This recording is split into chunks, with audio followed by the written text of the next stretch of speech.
ಉಪಮುಖ್ಯಮಂತ್ರಿ ಡಿ.ಕೆ. ಶಿವಕುಮಾರ್ ಅವರ ಮಹತ್ವಾಕಾಂಕ್ಷಿ ಯೋಜನೆಯೊಂದು ಫ್ಲಾಪ್ ಆಗಿದೆ. ಖಾತಾ ಪರಿವರ್ತನೆಗೆ ಜನರಿಂದ ನೀರಸ ಪ್ರತಿಕ್ರಿಯೆ ವ್ಯಕ್ತವಾಗಿದೆ.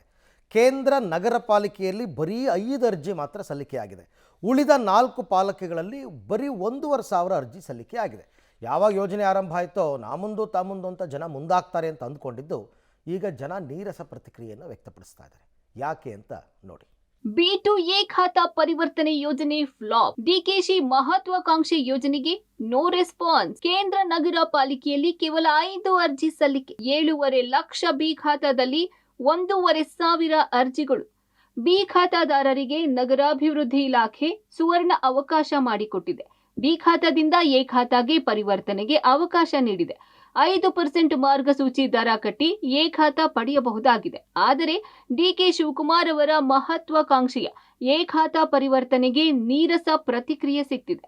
ಕೇಂದ್ರ ನಗರ ಪಾಲಿಕೆಯಲ್ಲಿ ಎ ಖಾತಾ ಪರಿವರ್ತನೆಗಾಗಿ ಬರೀ 5 ಅರ್ಜಿ ಸಲ್ಲಿಕೆ ಆಗಿದೆ ಅನ್ನೋ ಮಾಹಿತಿ ಸಿಕ್ಕಿದೆ.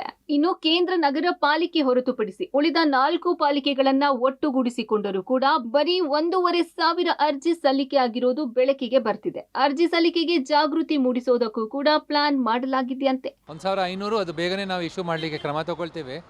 ಜನರು ಇದನ್ನೇ ನೋಡಿ ಅವರಿಗೆ ಸ್ವಲ್ಪ ಕಾನ್ಫಿಡೆನ್ಸ್ ಬರ್ತದೆ. ಖಂಡಿತ ಇನ್ನೂ ಜಾಸ್ತಿ ದೊಡ್ಡ ಪ್ರಮಾಣದಲ್ಲಿ ಅಪ್ಲಿಕೇಶನ್ ಬರುತ್ತೆ ಅಂತ ಹೇಳಿ ನಾವು ಭಾವಿಸುತ್ತೇವೆ. ಎ ಖಾತಾ ಮಾಡಿಸಿಕೊಳ್ಳದಂತೆ ಕರೆ ಕೊಟ್ಟಿದ್ದ ಡಿಕೆಶಿ ಕನಸಿಗೆ ಹೊಡೆತ ಕೊಟ್ರ ಕುಮಾರಸ್ವಾಮಿ.